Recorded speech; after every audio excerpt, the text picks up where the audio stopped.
Hey, hey, hey.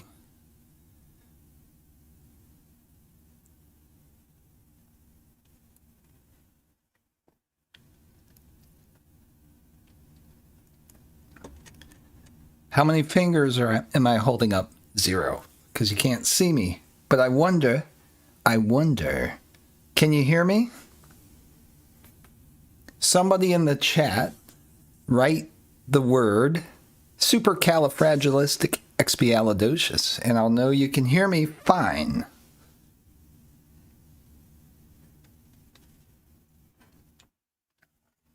So you'd have to write it, like the whole word. Otherwise, I don't know that you can hear me very well. Super, that's part of the word. Supercalifragilisticexpialidocious. Whoa, there we go. Okay, awesome. It looks right, but I'm reading supercalifragilisticexpialidocious. I guess it'd be spelled the same. All right. And hopefully the music's not too loud. I can cut the music if you want. But I think it helps me to just kind of get oriented and set here. And I can get the chat up, and because I'm doing multiple screens and all that stuff. You don't care about that. Nobody ever wants to hear about that. So, oh, you don't hear music. You're not hearing the music. Well, there's the music. Okay. Now you can hear the music. So there you are. There you go. And that's my music, by the way, if you can really hear it. It's in stereo. But this is my song. Oh, it's not playing, eh? Still not playing. I wonder. Oh.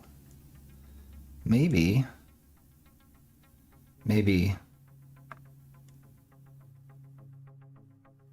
Yeah, well. That's weird. Huh, go figure. Well, you don't need the music. If you can hear me, that's all you got to hear. That's all you need to hear. Because it's everything. That's everything. But I might want the browser to play. So I got to make sure that it works all right. And maybe if I just turn it up louder, that would work. But yeah, anyway, barely here. Now it's maybe a little bit louder. So anyway, how y'all doing? I figure now is as good a time as any to do a live stream. And I think it's fun to do that. It certainly is a lot easier for me, if not a little bit trepidatious. I feel a little bit of trepidation going live because it's kind of like speaking in front of, public speaking, which terrified me, by the way. I don't know about you. I think it terrified most kids in school. But in my professional life, I had to get through it, and I did. So whatever. Oh yeah, so that I can hear the music now. All right, so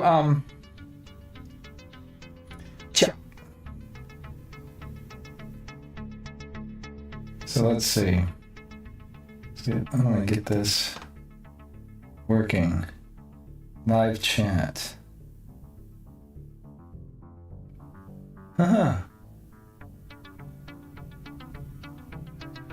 Live chat. Hello. Where is it? It's amazing. They changed stuff. Oh my god. Like, apparently there is a live chat. But now my app doesn't allow me to do. Maybe it's because I'm the creator, but I never had this problem before. No offense to God, because God's the actual, like, the creator. I'm, YouTube creators or something different. Anyway. Okay, so now I can see it. Yeah. Oh, it gave the same title. It's not supposed to be Concrete Moon again. That was the last time. I already talked about the concrete moon. The screet moon made a screet in the studio. They spread it around on the ground. Ha ha! If you believe they put a man in the studio. A man in the studio. But yeah. Yeah, so when there was that discussion with the moon, might as well talk about it. Because I put the video out there where I filmed the moon, and it's just amazing. Okay, so the moon, some people say it looks like it's underwater, and I really don't. I don't think it's underwater. Let me turn the music down a little bit. I really don't think it's underwater, because when you look at something from a distance through the atmosphere, it has that kind of waviness to it. The stars also. But the moon definitely, yeah, because you're looking through a lot of atmosphere and the different densities of air and the heat fluctuations and things like that can make that. And then the lunar wave, the so-called lunar wave, to me, I think that's just the wake from a flight, a jet or something that goes by and it creates a wake. And so, to me, that's what the lunar wave is. I don't know for sure, but I don't think it's anything mystical, magical. I think, the air is a fluid, right? But speaking of fluids, the craters on the moon.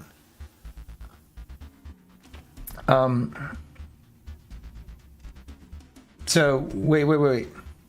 Can you guys hear me all right? I'm seeing turn it up and all this stuff. Oh, sheesh. Okay, hang on. Gotta get the sound right. Boo boo boo doo. Do do do do do do. All right, we'll just pause it. Pause that and make sure y'all can hear me all right. I hope. Is it desktop audio? All right. Oh, the music was causing that echo. I think. Well, okay. Yeah, it was looping in. All right, technical stuff. All right, we'll cut it out. We'll just cut it out. Be done with that. It's just me. It's just my voice. You're just gonna have to live with that, and that's all good. So yeah, lunar wave over Jupiter. Well, it's gonna be it's jet wakes. Yeah, that's what I figured. Thanks, Boggin. I hope I said your name right. Like, if it's a foreign name, unless it's German, even then sometimes,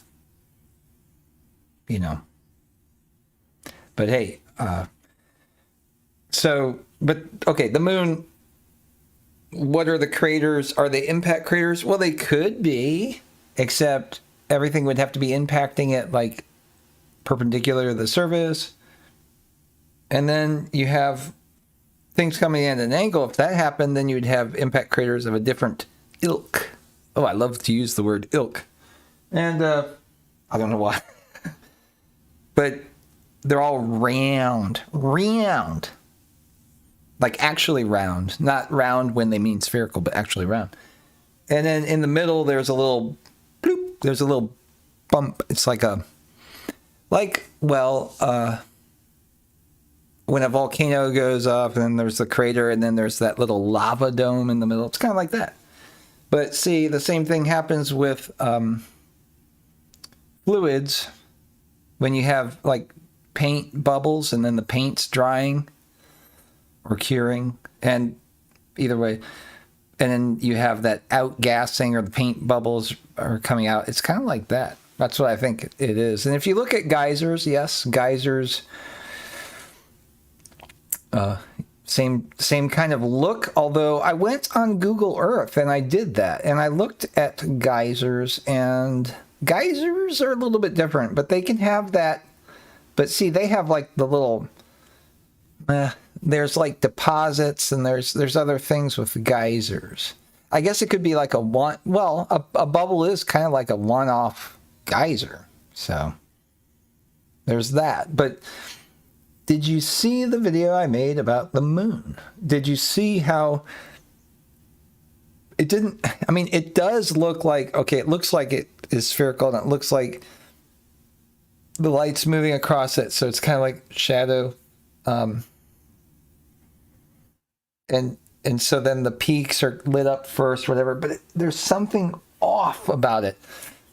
And somebody mentioned that it kind of looks like it's unraveling, almost like if you had a piece of paper or like some kind of surface that wants to assume that shape, but it needs to kind of unroll, kind of like a scroll. And so it's kind of coming out like that, where as more of the moon, as the moon is waxing, as more of it becomes visible, it's kind of unfurling. That's the word I was looking for, unfurling.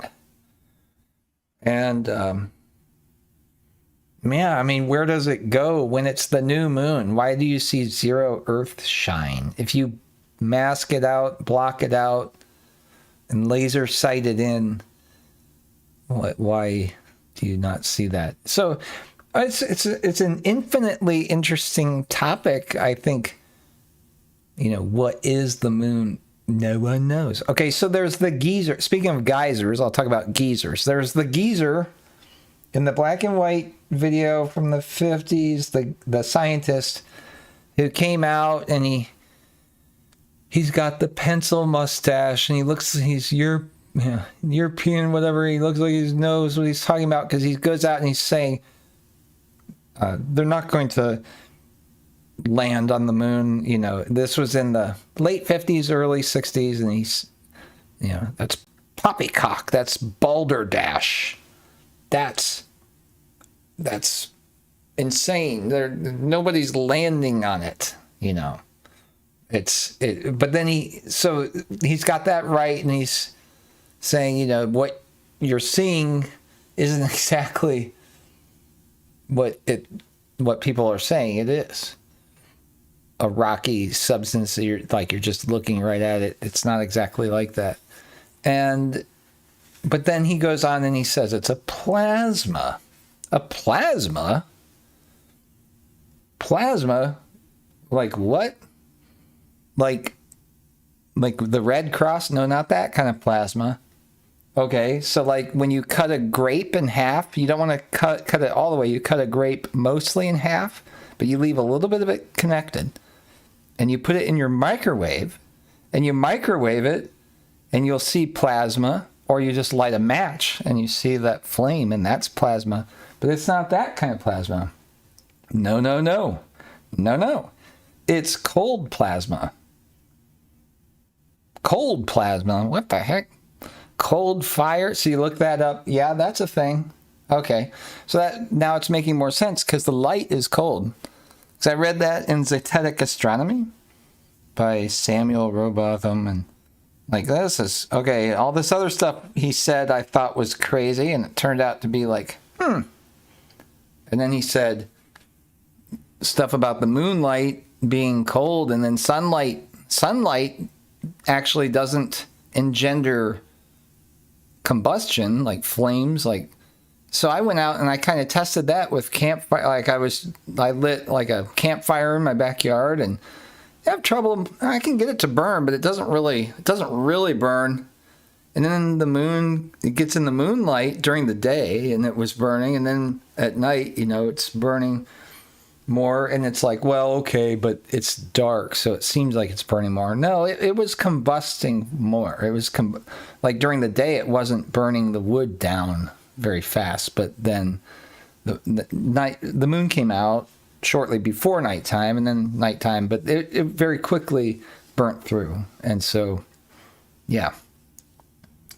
So, okay, and that was like, okay, so what about the light being cold? And I had my temperature gun, and I went out and did the experiment, And then that was kind of becoming more of a thing. And then no one believed me until Theoria Apophasis did it. Ken Wheeler did it. Daddy did it. And when Daddy did it, then people really, really believe it because he's smarter than I am. So, yeah.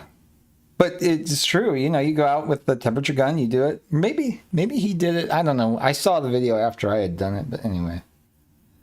Take a temperature gun. Do it yourself. You don't even need a temperature gun. On a full moon, clear night, stand in the shade of a tree.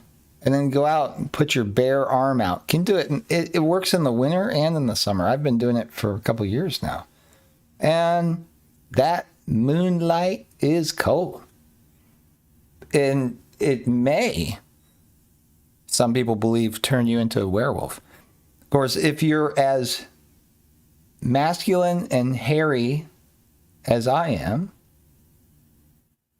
you can't tell if you've turned into a werewolf. You don't know. I'm already aggressive. I'm already wild. And I'm already hairy. And so, if I turn into a werewolf, no one knows. Nobody can tell. Yeah, so, okay.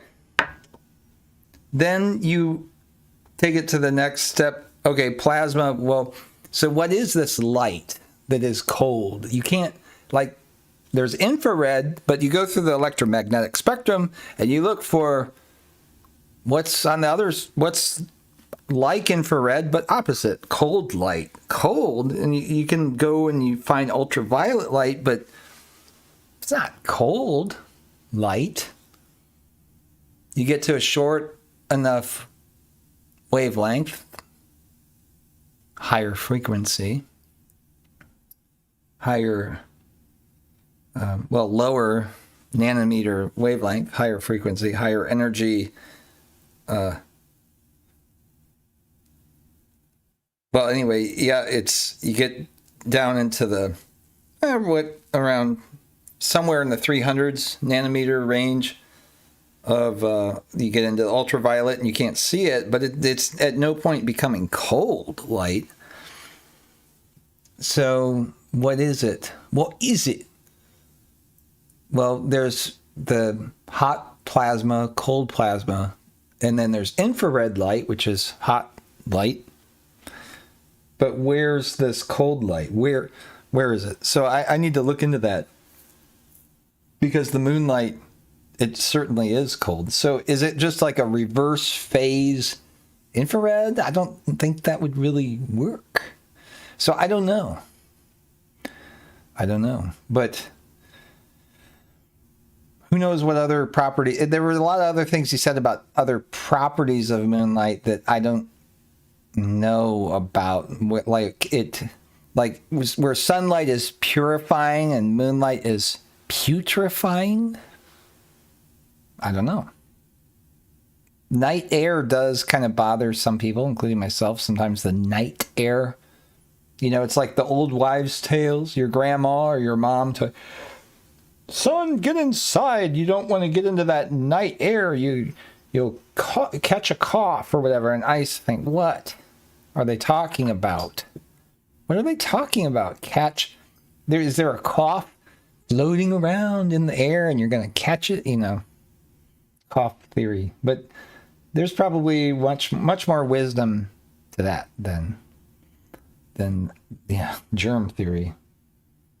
Yeah, warfare. Soldiers, germs are soldiers. Yeah, right. So anyway, so you have that the cold. So him saying it's a plasma. Do you even know how they make the cold plasma? I think it's electrical, and I don't know. I mean, it's just so. It's hard to say. Like, when it really gets down to it, what I think it is, I think it's a plate. It's like a physical thing, and it is quantum locked, I think. So in a super cooled atmosphere, I showed you the quantum locking, and you can have the electrical current running through any kind of a ring shape, so like a track, and it'll move in a frictionless way because there's very little atmosphere at a high altitude, and it would just go in that circle around and around like these super cooled neodymium magnets do on the track when they're super cooled. And they go around and around, and they're quantum locked. So if you turn it, it'll just stay. So whatever shape you give it, if you crank it 15 degrees or something, it'll just hold that and just go around and around. And so it could be doing that. So what is it then? The best I could come up with is it's kind of a phosphor coating of the surface of it, whatever it is. And it is illuminated by the ultraviolet light of the sun, unimpeded by atmosphere. And the ultraviolet light of the sun excites the phosphors, which is the phosphor coating had some damage to it. It's like from a major catastrophe, maybe the worldwide flood. And it had some bubbles and outgassing, and it gives it that appearance. Like something's not right about the moon. You look at the moon and you say, who hurt you? Are you all right, moon? Because you look damaged, you look hurt. So, yeah. But it's silvery. The silvery light of the moon. So, yeah, why does it disappear? Well, because it has to be lit by the ultraviolet light. So there you go. And yeah. And so the earth shine doesn't illuminate it. It's not lit it's not lit or reflecting sunlight. It's producing light. It produces light. But I can tell you this, the craters of the moon are physical and they are there, and it is the moon that passes in front of the sun during the eclipses, because when there was the eclipse, and I took and zoomed in on that, I didn't see the total eclipse, but I saw it partial, and anyway, you zoom in and you can find the craters silhouetted there. They are there. They're physically there. It's not transparent during the day. That's an optical illusion. It seems like it is, but you don't. Sometimes they say you can see the stars through it, but I haven't verified that. I haven't been able to validate that. So, anyway, yeah, it glows. Just ask Don Pettit when he was talking about Earth glow. So, about Earth glow, when you look at the Earth, it glows. Well, there we go. So, yeah. So, yeah, how big? I don't think it's as big as they say. I don't think it's as far away as they say, but yeah.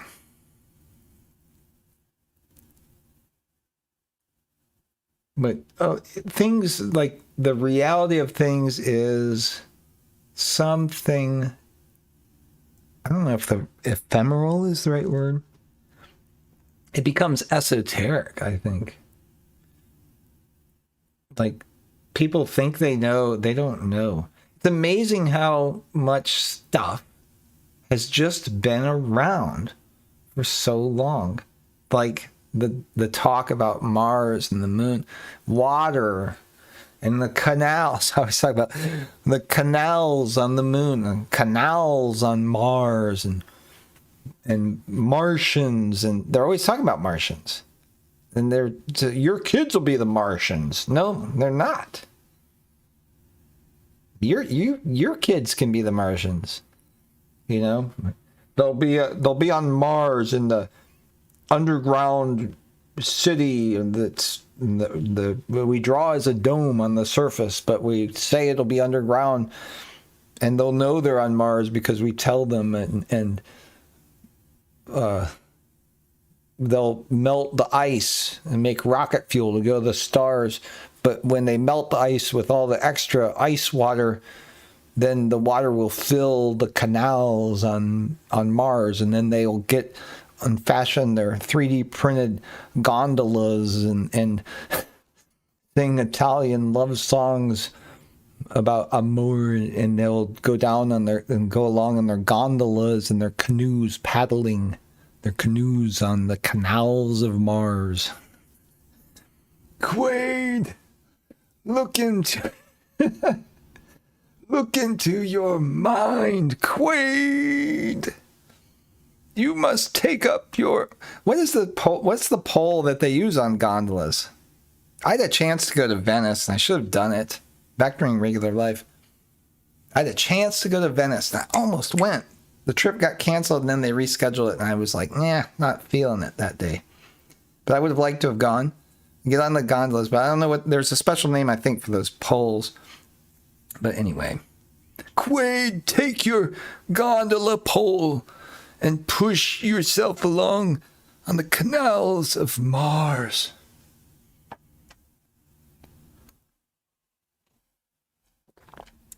But yeah, the moon, no, I think on a blue, when the sky's blue, then the moon kind of looks blue, you know. But I don't think it's see-through because it covers up the stars. Just like some of the stars are closer than the sun. The wandering stars. Mercury, Venus. You know, I was watching some NASA stuff, as I am often finding myself doing somehow. I don't know how I can stand it.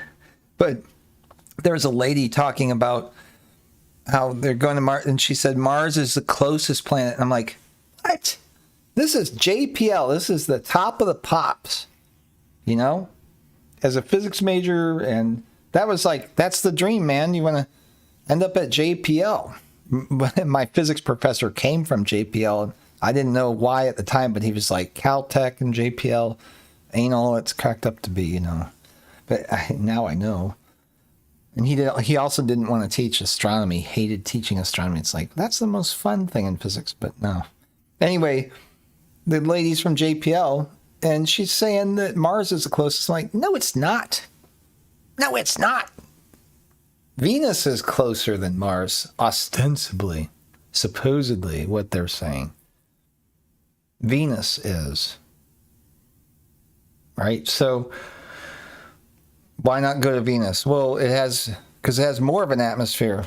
Well, when I was a kid, they didn't tell me that Mars had an atmosphere. It didn't have an atmosphere. They invented that later when they came up with the idea of the helicopter. The helicopter. Like, seriously, this is something that people believe, that they can remote control fly a helicopter on Mars. That light in the sky, the orange light in the sky that they call the red planet. Why do they call it the red planet? Why? Why do they call it the red planet? It's not red. I don't get it. I don't get it. Why is the moon depicted in iconography as being yellow? And they say the moon's like cheese. Cheese is normally associated with yellow. But that aside, they show the moon as being yellow. I raised my hand in the classroom. Mr. DeGrasse, it's Mr. Tyson. DeGrasse Tyson. Can I call you alien? No, it's Neil. But you call me Professor, Dr. Professor Neil DeGrasse Tyson Esquire. Some bitch is his full title. And yeah, okay, so I have a question. Why is the moon depicted as yellow? Because the moon is a white. And it's not yellow. It's not yeller.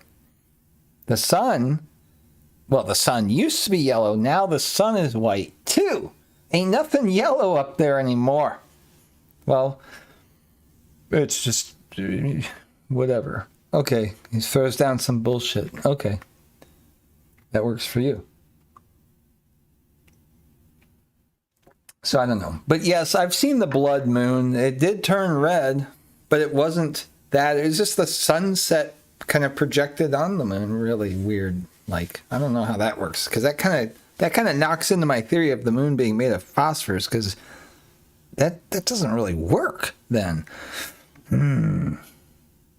That one's trouble. Man, so confounding. Anyway. Yes, some bitch. That's the, like Esquire, they put it on the end of the name. When I flew back during regular life, I think I might fly again, but when you buy airline tickets and they want to know, for some reason, when you're flying, they want to know if it's doctor in the front. And I remember way back, it was only like males. I didn't like a female in my life. They didn't ask if you were a doctor or Esquire at the end. Because if you weren't a doctor, well, at least you could be an Esquire, ESQ, at the end. But I'm sure Neil is a doctor, but I don't know if he's an Esquire. But if they have some bitch at the end, you could put that on the end. Some bitch. DeGrasse. I was thinking Degrassi Junior High. Like Canadian. I don't know why I ever watched that. I thought the girls were cute. Degrassi Junior High School TV show or something. What was it? I don't know. Long time ago. Just kidding. So, Mars, paddle your gondolas on Mars, paddle your canoes on Mars. Just don't become natives, because oh man, there's an interesting Twilight Zone episode. Hang on a second.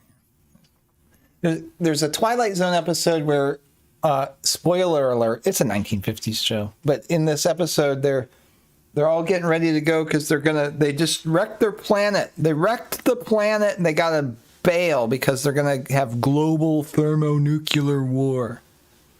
Would you like to play a game? Your options are chess or global thermonuclear war. Well, chess is more realistic, because global, and thermonuclear is realistic because there are thermonuclear reactions, but as a boom explosion, I don't think so. But anyway, they had to evacuate, and so then the big twist, it has a beginning and a middle and a twist, and then the twist at the end is they were going to go to Earth because they were on Mars. That light in the sky, the orange light in the sky they call the red planet. They were going to go to the blue light in the sky that they called Earth.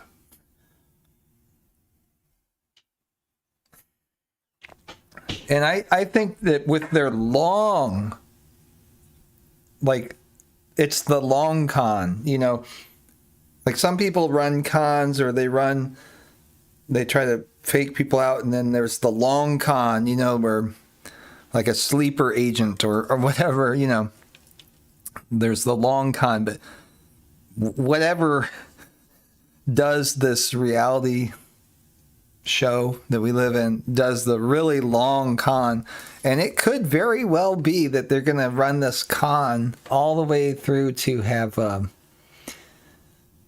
all the way through, and they're going to have it where they're going to convince people that they're on Mars and that they need to fly and travel to Earth. And so then they'll be living underground for generations, and then they will know nothing other than what they're given. And then they'll get in these fake rocket ships that are just in a studio, and it shakes around. They look at the TV screens that they think are windows and look out, and they fly all the way to Earth. They could take generations before they arrive. And then when they arrive, they open up the ship, and they've got the whole earth all wrecked and demolished and wiped out, and it looks like a wilderness and everything, and then they're going to colonize it, right? And they're starting off with like Stone Age technology, and so the people who orchestrate it all have the advanced technology far beyond what we have now even. I really think that there's some kind of outside force orchestrating lives that is on that level of advanced everything. Like, when I noticed this a long time ago, the Beatles, it wasn't like my generation, I didn't care, but I'm into music and everything, and I'm like, yeah, I like some of their songs, you know, obviously, everybody probably does. I mean, you can't help it.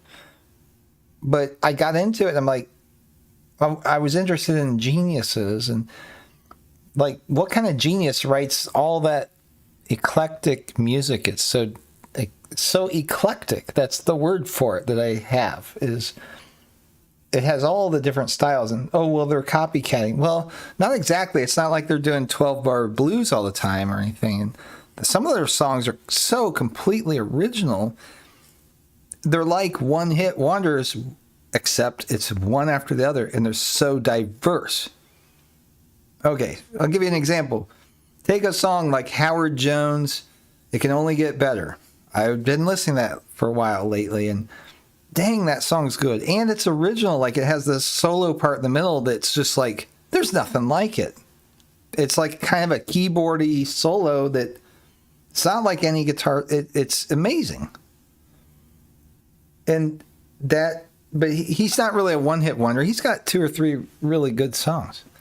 But the Beatles, each one of their songs, a lot of their songs are like that. And I remember thinking, that's just like almost impossible. And then each one of them's contributing, like it's something's off about it. And so I started to almost theorize, or I thought of I was going to write a fictional book about the Beatles being time travelers and traveling into the future, and then taking like the top 50 or top 100 songs from the future, like kind of distant future, and then learning them and then adapting them and then playing it. And then that movie came out many years later. The movie Yesterday came out, where the guy, it's kind of like Mandela effect, and the guy said the Beatles never existed in that reality all of a sudden that he kind of wakes up into, and then he knows their songs, and so then he's playing all their different songs, and it's like, oh, he's the greatest songwriter in the world. But see, in real life, it's actually like that. So anyway, getting back to my original point, it's as if there's already been this whole culture all the way through, and the people who run things, they set up the band and they want the band to be popular, and so they just pull from this huge catalog, like Library of Congress size informational database. They can pull all kinds. They have thousands of super hit songs from some other civilization, you know, or from the previous cycle of rise and fall of all civilization in the world to pull from. And like, stylistically, I think they absolutely could steer it. They could also steer language as well. I thought about that a lot, that they could steer language so that the way people talk would sound so right on line with how it was the other go around, that they could play something and it's not going to be so different, like it's like Shakespearean English, you know, these and thous and all that, that they could adapt it so well, they could steer it that way. And that could be very well one of the best theoretical or it's a hypothesis, hypothetical explanations of why they push weird, seemingly random, stupid shite on us all the time to get us in line to develop the way they need us to develop, so they can use this catalog of aces up their sleeve to control and manipulate us through the culture as one way. Because they do it. I don't know who they, but it's done so many different ways. It's a manipulation. We live in a false construct that is real in the sense that it's what we know, so it's real to us. But we also know that it's false. We also know that it is bullshit. And some stuff about it just doesn't make sense. And it's just because we don't know. We don't know why. But there are reasons. Oh, yes, I think there are. Not that everything has to have a reason, but I think that when something comes out as a big push, there's a reason. Or when something is so inexplicable, but it has to happen, there is a reason. Yeah. Well.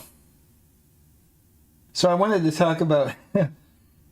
I won't play it. I won't even say more about it. But I did a song where I had a lyric I came up with. And it was one of the best lyrics that I think I've come up with so far in any of my songs. And it was about secret philanthropic subterranean architecture. Because it's a thing. And that I came up with when I was thinking about how many bricks there are in the world. And I think there's over 1 trillion bricks. I'm going to maintain that until the day I die, if I die. And that is because every time I think that's crazy, or I calculate it, or I go up against somebody else who says they are going to call me out on it and say, hey, you are full of it. You are insane. There can't be 1 trillion bricks. Maybe there's billions of bricks. But there couldn't be even 100 billion bricks, and definitely not 1,000 billion. 1 trillion bricks? You got to be insane. But no. I look into it, I calculate it, and I consider it, and I start to add it up, and I really, really, really believe I'm right about this. And I really know... I don't know, but I think nobody else has ever said that. That there's actually, if you would actually count how many bricks exist in the world right now, that it's 1 trillion bricks. And I further postulate that the number of bricks is decreasing. And it has been for at least 150 years. Decreasing. You heard me right. Decreasing. And I'll say it again because I like to say it again for emphasis. Decreasing. Why? Well, they're making bricks. Sure. They can make millions of bricks, but they break down not very fast, but there are so many of them breaking down. And again, the secret philanthropic subterranean architecture. Again, that references, so I came up with that lyric from Liverpool, England. Speaking of the Beatles. And, but that's a very good segue, a very good tie-in, by the way. But in Liverpool, there's a lot of depth to it. I don't know if William Shepherd is from Liverpool. Paul McCartney. Billy Shears. And guys, everybody, listen, don't worry about Paul McCartney. He may be dead now, but if he died, he only died in the past 10 years. He was the curator of his own home, Paul McCartney. His name was Billie Holiday. It's a fake name. But it was Paul McCartney. Left-handed, drinking a beer. Kind of a local yokel. Kind of a yuckity-yuck guy. Very calm, cool demeanor. Ain't into the big time. He had his 15 minutes of fame, got replaced, fake died, and lives on the Queen's pension, gets his pension money or whatever for life, drinks his draft pints and out of a can, and that's what he does. And he still played music, and he wrote songs, and one of his songs was like about the world is a lie and all this type of stuff. It's really hard to find. But anyway, John Lennon didn't die either, by the way. He became Colin Unwin. And so I looked that up. I need to make it. I have a video almost made. I should publish it. Now that I talked about it, I really should do it. But Colin Unwin and this, I think his name was Billie Holiday. So Billie Holiday was Paul McCartney, and Colin Unwin was John Lennon. Like the real one, not the one playing John Lennon, but one of the actual like John Lennons who. But they're the guys who actually grew up in Liverpool and met each other. Guess where they were? Guess where they were? In Liverpool, hanging out at. Is his name Billie Holiday? I think it was John Holiday. Sorry, it's John Holiday. Paul McCartney became John Holiday. John Holiday was the curator of Paul McCartney's childhood home. Colin Unwin was hanging around with John Holiday at where else but the original boyhood home of John Lennon. The two of them. I found it. They did a YouTube video, I don't know, 5 or 10 years ago. It was closer to 10 years ago, and I found it. It had like a few hundred views, and I found it, and I'm going to republish it in my own video. But the two guys are in one, and the guy, Colin Unwin, a.k.a. John Lennon, is playing the guitar right on the step where he was playing it when young Paul McCartney came by and heard his guitar playing on the back porch because his mom would send him out. And anyway, okay, so back to Liverpool. So it goes deep, but Liverpool goes deep. Liverpool is built on a whole brick labyrinth of tunnels and things like that. And all these bricks, like it's some brick tunnels. No. It's hundreds of tunnels. Like dozens or hundreds of kilometers of tunnels, all brick. And what separates the tunnels? Brick. So when you dig down, you start getting the brick. Like Liverpool is a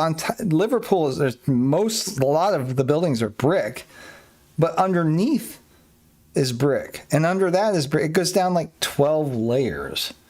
I mean, bricks out the wazoo. That's why I say it. Shitting brick. The term "shitting bricks" probably comes from the fact of where did the bricks come from? Like if people lived here for generations and they took a shit, every time they took a shit, they shit bricks. There's still more bricks than that. Like that wouldn't explain how many bricks there are. So, like Brickyard. That's a NASCAR race. Brickyard, 400, whatever. Brickyards, well, there were more brickyards than brick factories because they just had them, they tear down stuff and then they just stack them up. Well, anyway, Liverpool. So what was the explanation for all this brick construction underground? Well, they had a depression, like the Great Depression, and there was a major, like if you're in the military, you're not going to be like super duper wealthy, but this guy, back then, that it's always like major so-and-so, wanted to keep the boys, the youths, from becoming ne'er-do-wells and ruffians, and he wanted to give them honest work. So he's paid them to take piles of bricks and haul them from one end of his property to the other and then haul them back again. But it was futile work, and they became disenchanted even though they were being paid and didn't have anything else to do. And so being the philanthropist that he was, he thought to have them build. But there was nowhere to build. And so from his property, he had them tunnel out a labyrinth of tunnels and build up like big rooms and passages and hallways and cathedrals inside, like huge, like structures down there, a whole city underground. Why subterranean? Because he couldn't build up all that stuff above ground. They don't mention where the bricks came from. I guess he just says he paid them to make it, to conjure them up. well, they're oven fired and sun dried bricks. You know, you don't get much sunlight in Liverpool. You don't have a season for brick making that lasts very long. But anyway, so they did that, and it's so massive. So when they just like rediscover it, holy crap, that's a lot of construction there. Well, it was philanthropic and everything, but still they didn't know about it. He kept it a secret because it was so much. Because he was going underground. He was going underneath other people's property, and the law wasn't very clear about whether you could do that. So he kept it on the down low, see? And that's how they explained it. Secret philanthropic subterranean architecture. And so that's that story. That's just Liverpool, but they had to come up with some kind of grand tale. It's a little bit more believable than like Paul Bunyan or whatever, but it's not much more realistic. Secret philanthropic subterranean architecture. And they had to do that because if you would count up how many bricks, I mean, just the tunnels they allow the public to see. I saw videos about it, just the tour. You know, you've got some unhealthy, very well vaccinated, well fed people getting up there in age whose idea of exercise is operating their remote control. They're not going to go more than 10, 20 minutes through, you know, many layers and levels and things. So they don't see much of it. Much of it with these types of things, you know, when they have like street construction, different things, they flood certain areas or they collapse or bury. Whenever they find these tunnels, which happens all the time, they fill them in and it blocks the passage, and so you have to pick it up from somewhere else. But it's basically almost the whole city of Liverpool, just like all these other cities, like so many others. So, secret philanthropic subterranean architecture. That's their explanation. Because it's not just tunnels, it's not just brick tunnels that they just made.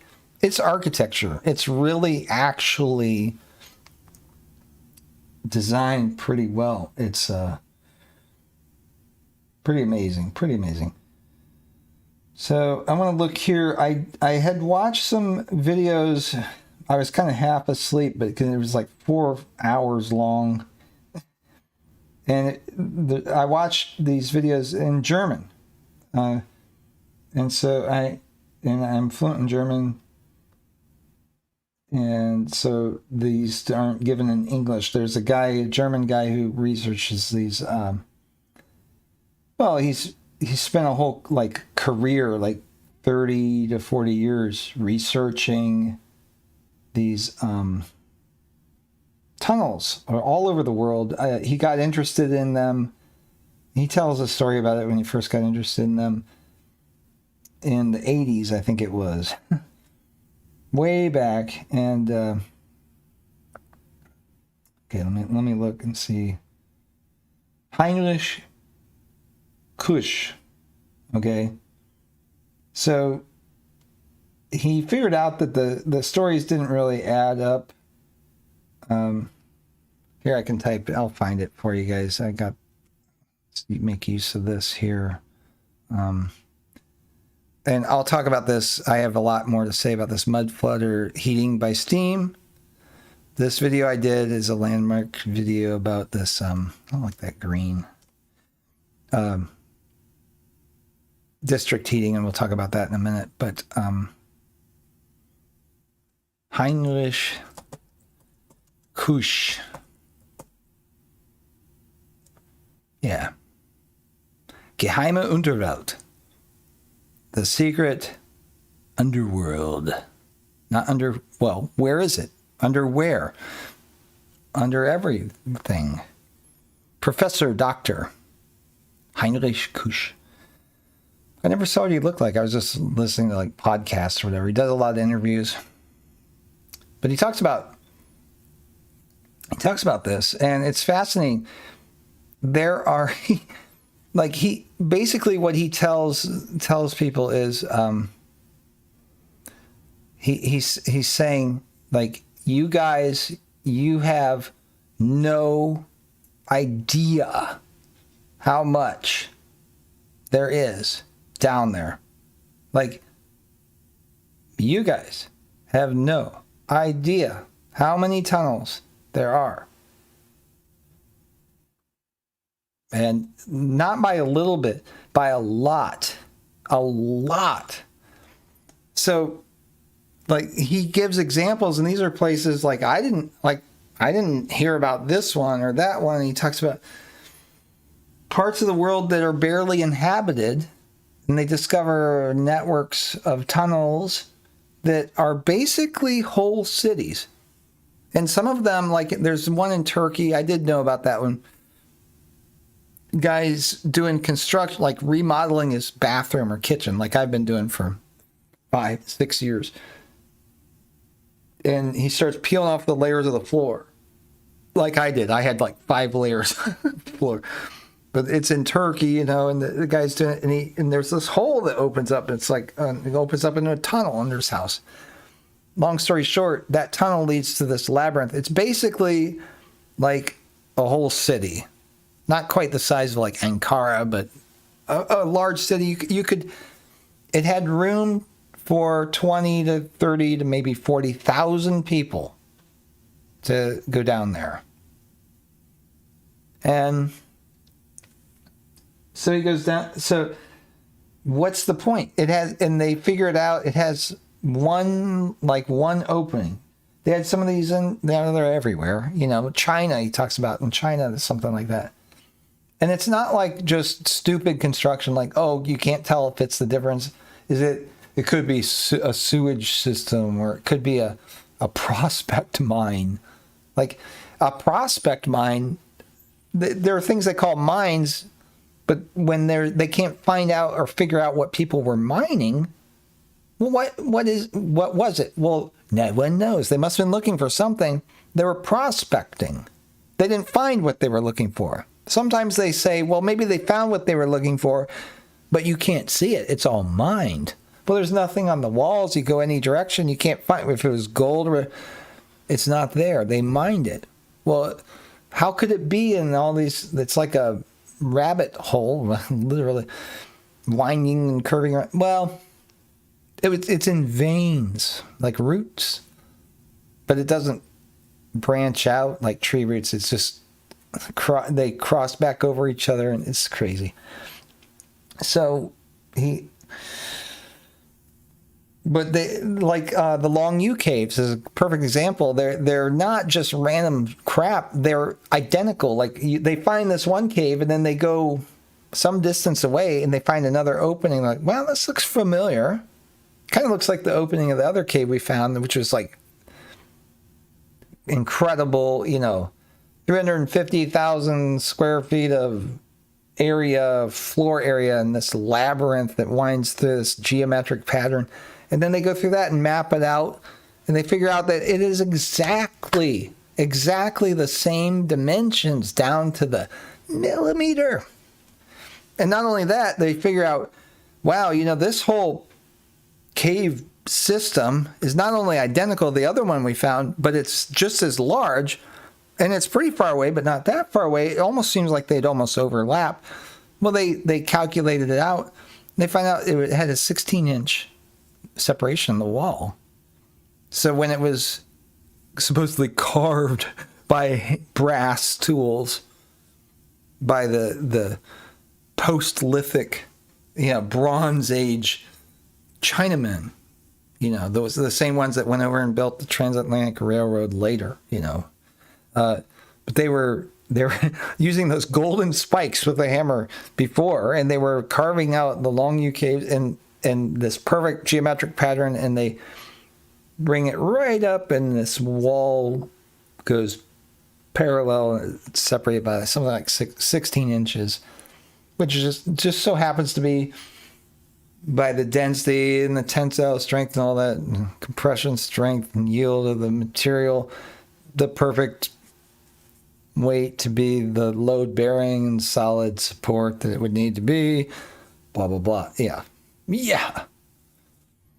So there's all that type of stuff. But one of the things he talked about, this Professor Dr. Heinrich Kusch said, what's the purpose of this?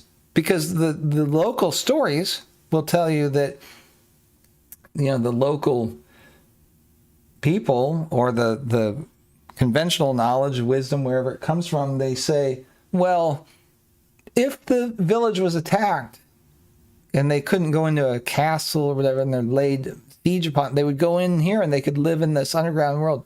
No, they wouldn't. That'd be the worst dang thing to do. I mean, talk about, hey, you want to lay us under siege and everything? Well, we'll show you. We're going to go underground with spiders and dank air and where there's no sunlight. That's another thing. The length and size of these places are so tremendous that how did they light their way?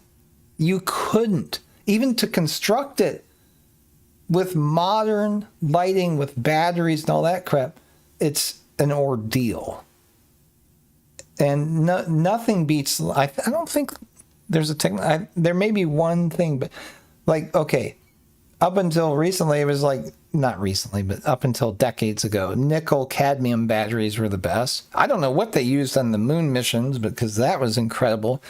But up until they had lithium ion batteries, nickel cadmium batteries were the shiznit, like your car battery, right? Because you could recharge it and, you can get a lot of juice out of that. And so, okay. But they didn't have that. Okay, I know about the little pot batteries and all that. But even with that, like, to light it up, like, holy crap. Holy crap. So, no, they weren't living in, they weren't going to, how would that board meeting go in the ancient civilization? Well, what if the bad guys come, and lay siege upon the town? And we're not going to fight them. Well, we could build castles. We already have castles here. No, we're not going to go in the castles. We're gonna dig out this huge labyrinth. We're gonna make it as we're gonna design it and execute it with such precision, of unnecessary precision, to make it comical. And we're gonna go down there and then see what happens. We'll show them. Well, no, you're not. No, you're not. So what's the point? What's the explanation? There isn't one. And, well, who built it? Well, the people there. Well, it's just like the videos I did on my backup channel, and they're talking about the Maya, and nobody can read the inscriptions on the monuments. Nobody knows what the monuments mean. There are these whole cities that are just overgrown in the jungle, and it's like the civilization disappeared. Who? The Maya. Where'd they go? No one knows. Who can read it? Nobody. Who knows anything about this whole city in the jungle? No one knows. Okay, but so where did the Maya go? Away? Where? They just disappeared. Well, where are they now? Where are the Maya? They're all gone? No, there's 7 million of them living in the area. Makes no sense. Ask them. Why do these fat, balding, bearded European descent researchers with round frame glasses, why is it always that? They have to go in there, make jokes about being, quote, Indiana Jones. I can put on a fedora and use a bullwhip. It's actually a really necessary thing when you get into a pinch down in the jungle. India and Spielberg and Indiana Jones, blah, blah, blah. And do archaeology and find temples and tombs, temple and tombs, and discover what. Just ask the locals, you dumb blank. But no, but actually, it doesn't work. I always thought that about Cairo and the pyramids. Ask the citizens of Cairo what the hell those big things are over there that your Amma built. Whatever. Great Amma. Nana. Papa. Ask them. Nah, they never. It's this giant honking wonder of the world in your backyard. It's not that far from Cairo. And they never mentioned, your Uncle Phil built that, but didn't tell us why. It's not worth talking about. We don't talk about him since he joined the Church of Jesus Christ of Latter-day Saints. We just don't talk about him. And he built it. It was amazing. It was incredible, but I'm not going to talk about it. So we're not going to pass that knowledge down. Nobody's going to talk about it. You know, it's just like generational, you know, the cool kids. Yeah, that my parents thought they were cool when they built the pyramids, but I'm not going to ever talk about it because they're dumb. You know, like, is that the explanation? Anyway. So what is it? Oh, well, okay, one more thing about it. And I think it was him who was talking about, I was listening to a lot of videos, but he's talking about there are some things in these tunnels that defy every explanation. Of course, there was so much stuff he talked about. Legends about how they did light it up, because he starts asking and inquiring, and it's like, you look for answers, you find them. They had some kind of a glow stone or whatever that would just glow. Ask Don Pettit about it. It just glows. And how did they cut the rock out? Well, there was this kind of magical device. I think it was like a box. You open up the box, it had some kind of stone in it. I can never remember the name of it in English or in German, but you open this, I think you open the box, is what I read earlier, but he was talking about it. He didn't say that, but it's this device that would cut stone. Like, just cut it like butter. Like butter. I don't know what it turned into, gas, whatever. But they could just carve out tunnels like nothing. And maybe some of them are elaborate. So then you get into this weird stuff that they find, okay? I think it's India. I could be wrong. Could be Pakistan. But they have these temples / tombs, whatever, guys. But underneath, in the tunnels, they have these doors, and then some of the doors are sealed. And so they have these conundrums. And it's important to wear a conundrum. It's also in my other video, but they pass them out in schools. But it's important to wear a conundrum these days. But anyway, they have this conundrum. When you find this ornate door, you're going through tunnels, you find an ornate door, and it has a seal, and it has inscriptions, and you don't know what it says. But somehow they can decipher it. But basically, with the knot around the door handles and all this stuff, it's basically telling you, you're not really supposed to open this door. So then do you do it? Of course they do. But then what happens? Do they find treasure?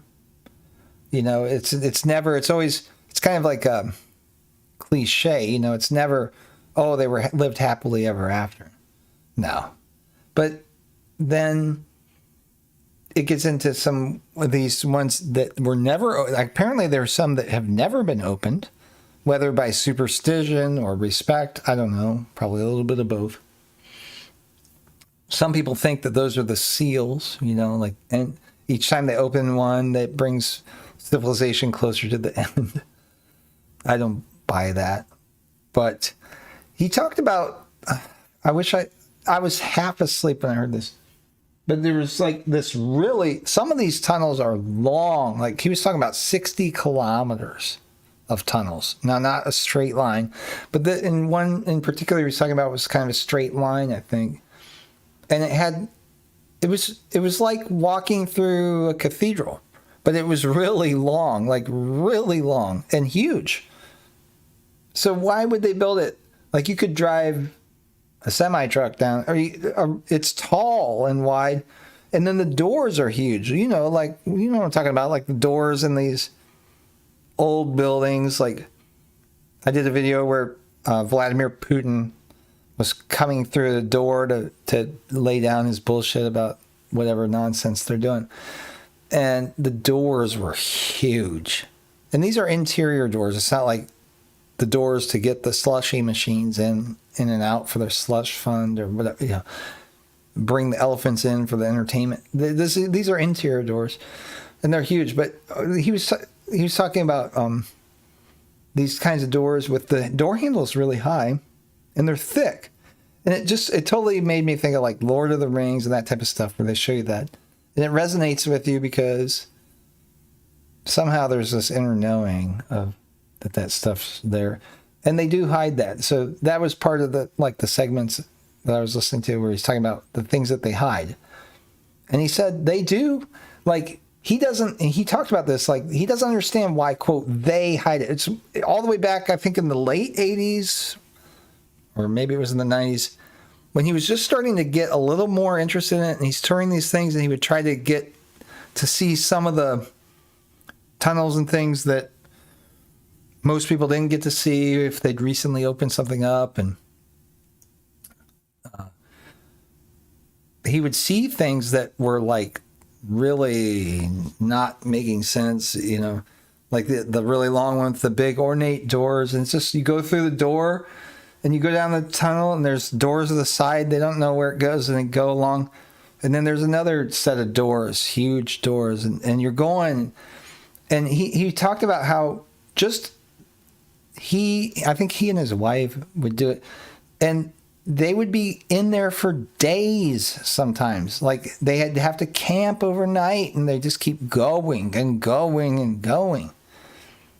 And it's not like a natural formation. Sometimes it seems like that, but it gets back into, this was constructed.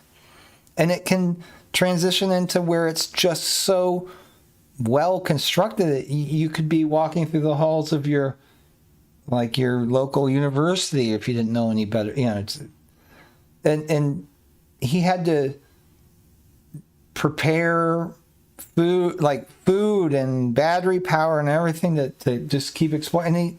And I hear this over and over again. These people do this and they just keep going through these tunnels.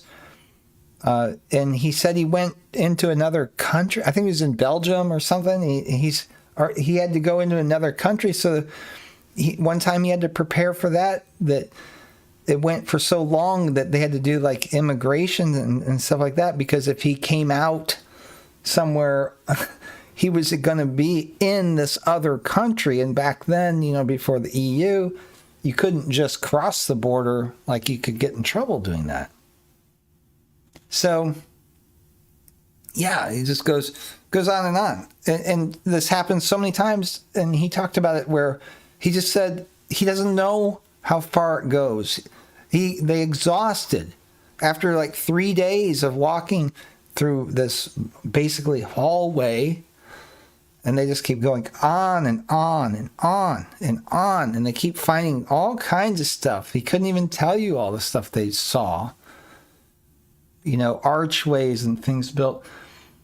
And just going on and on. And there's no explanation for it.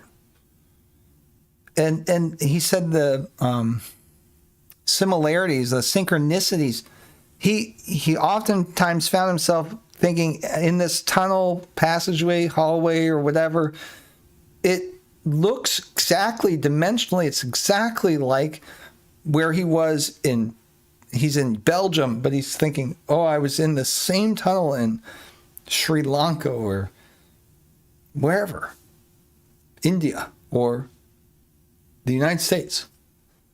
Same dimensions.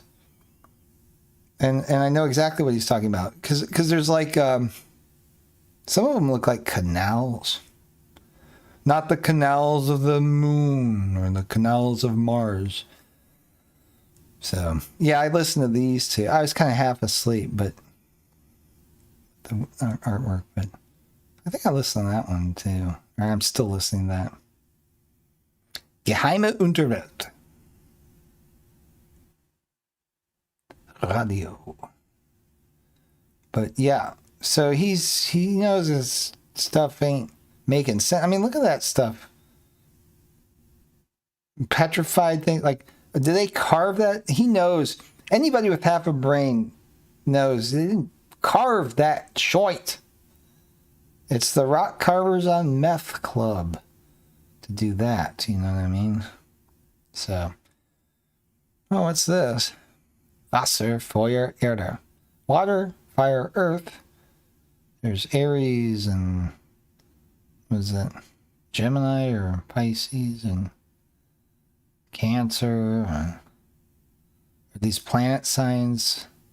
No, those are astrological signs. Wait. That's a water sign. That one of those is air. That's water. No, that's fire. Oh, those are fire. Okay. Anyway, I don't know what they're talking about there. But yeah, there's... Oh boy. Henry Kissinger. Kissinger, no thank you. Geheime Unterwelt. Hey, there's the rock, glowing rock, huh? But, okay, so some of it's collapsing. You get into a lot of that. Some of it looks very, very old, you know? And then some of it, you're walking through it and it just looks like church, like a church basement or something of a cathedral or that type of thing. Who knows? Like he does say, he says he's found things he's not talking about because like the world's not ready to hear it. I mean, look at that. There's your blocks, your bricks, you know what I'm saying? There are trillions of bricks, I'm telling you. Just underground, just the stuff that people don't know about amounts to many billions of bricks for sure. But this guy, he's got stories. I don't know. I mean, you don't have to believe at what he says. I mean, he's there. I've been through tunnels. I've done some spelunking and cave stuff. I'm going to do some more of it, probably this summer. But, yeah, whole cities. I've known about this for a long time. And like, I remember hearing about the one in Turkey where they figured out somebody, and it could be him. Some of the stories he was talking about I recognized from hearing a long time ago, and it piqued my interest. That's piqued with a P-I-Q-U-E-D, piqued my interest.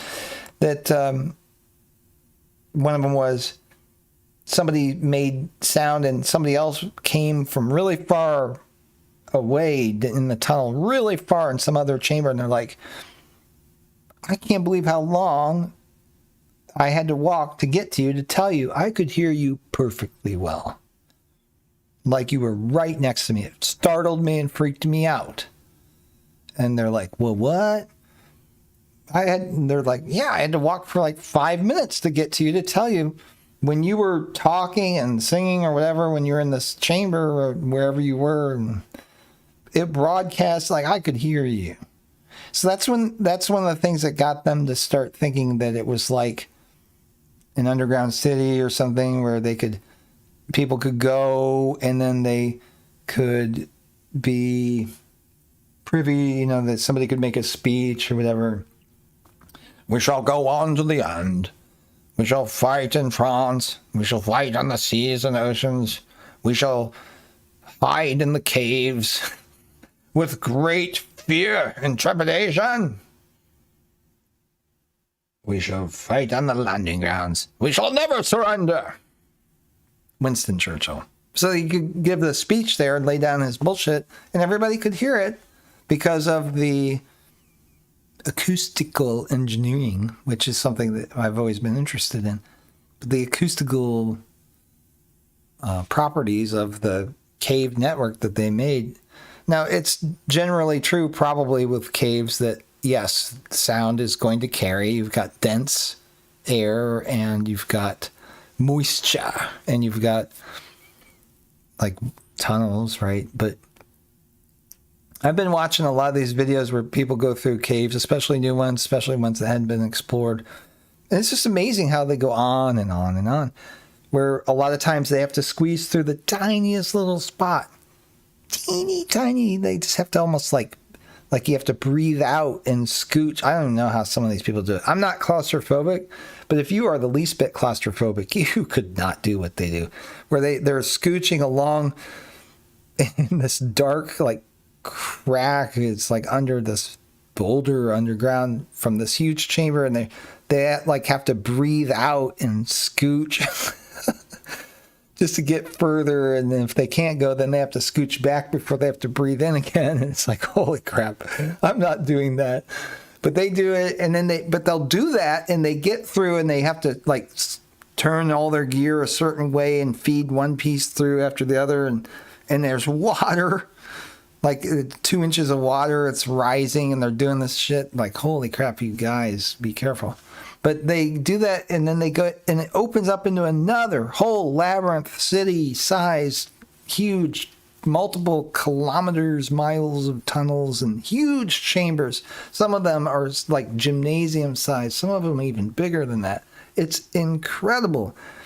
And it's kind of scary because it's like, what the hell is above it? I mean, you could be like, no wonder, like, I wonder sometimes if there wouldn't be more sinkholes with this stuff like that. But anyway, yeah, they do that. And so that's all incredible. Now, before I finish, I have one more thing to talk about, and that's what I was bringing up before, which was the district heating. And I'm getting a little tired, so I'm going to kind of race through this. But there's just a thought.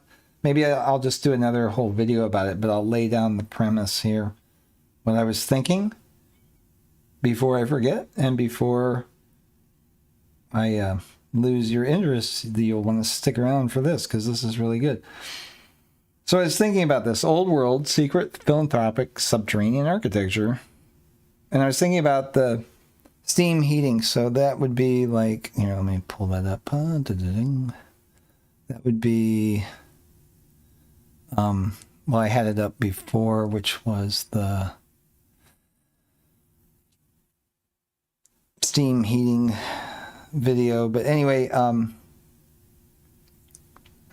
that is like heated by, so they have things heated by hot springs, geothermal, the district heating.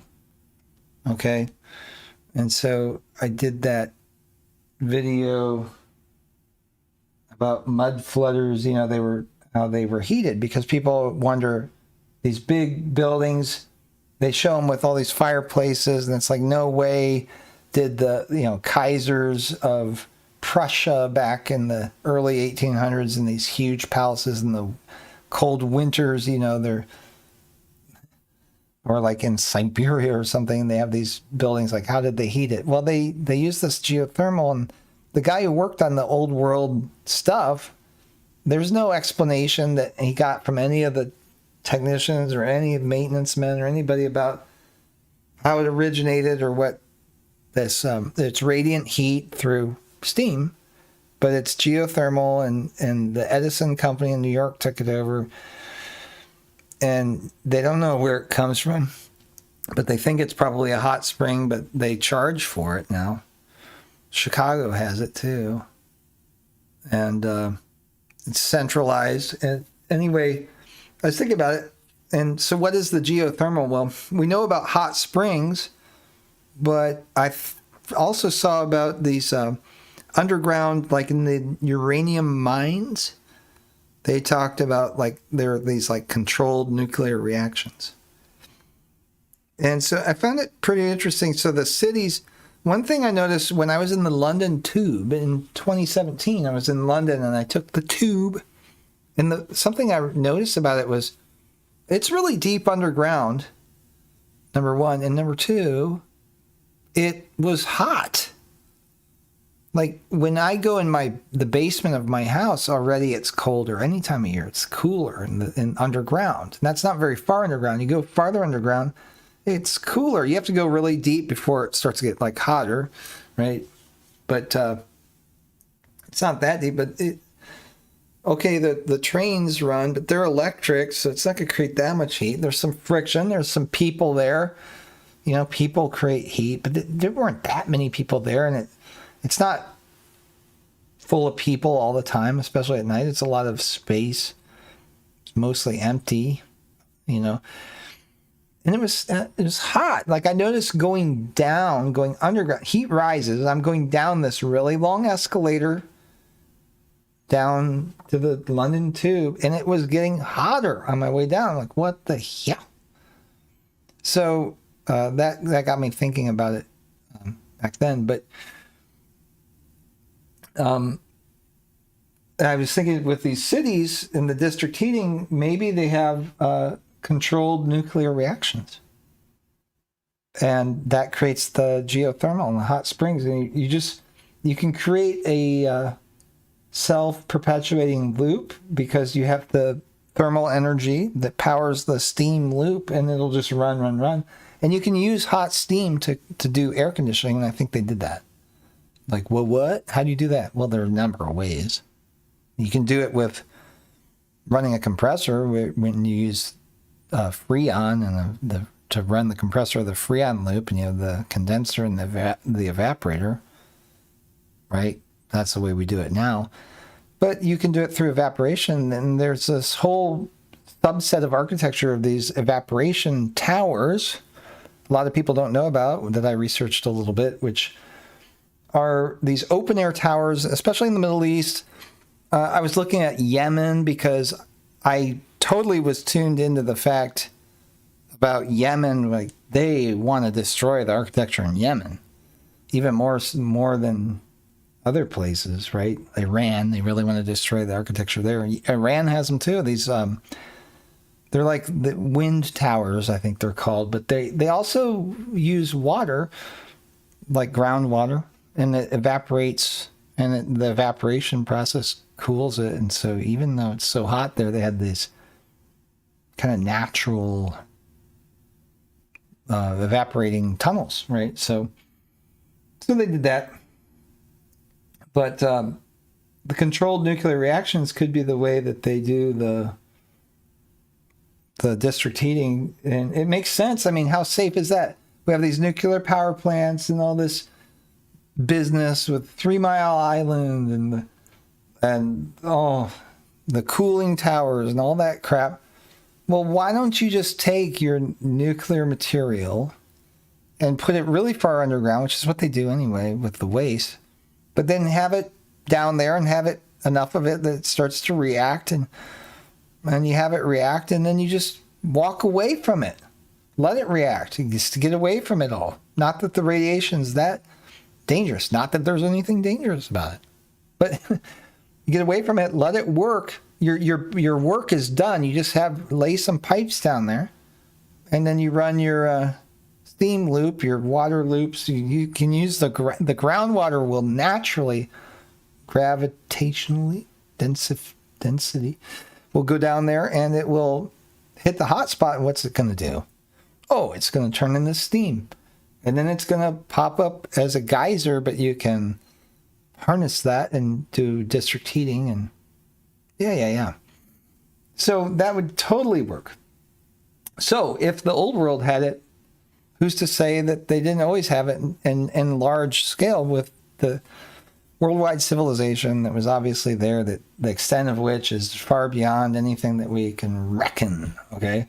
And you have this, that could be the explanation, the uncontrolled from the devastation of the flood could explain volcanoes.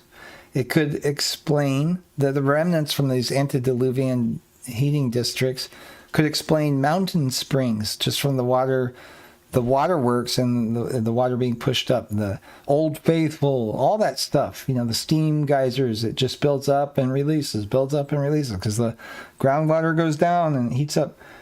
The explanation of it being liquid hot magma doesn't make sense, because as it got in the heliocentric model further away from the Earth's core, it would naturally cool down, and it would form a cap or seal that would naturally seal itself off, and it would be level just like the oceans. It would level itself out over time, but they're not saying that it does that. And it always bothered me.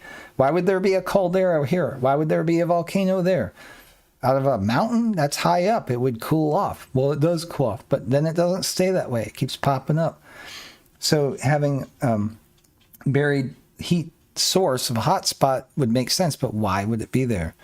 Well, if everything was designed, I think it would be done by the planning of district heating geothermal hotspot secret philanthropic subterranean architecture that is a controlled nuclear reaction from former times, antediluvian perhaps, district heating that now produces your mountain springs, your waterworks, your geysers, old faithful.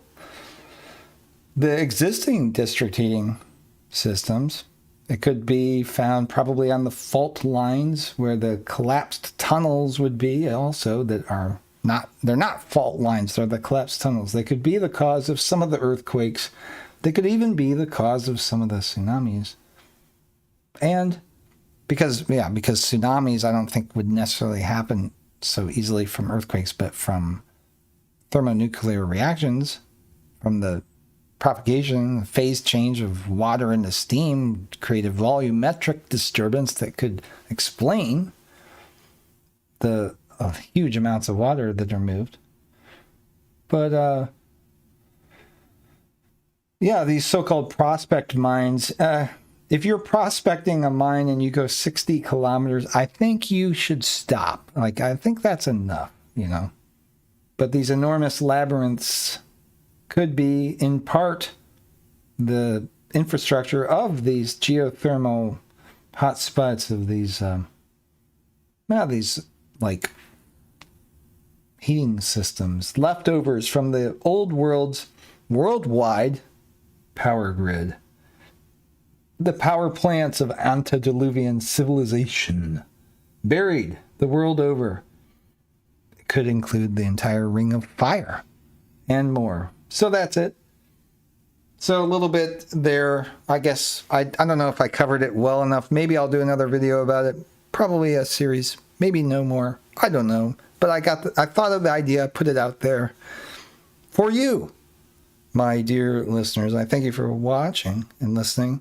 Hope you're having a great post 4th of July celebration, even if you're not in America.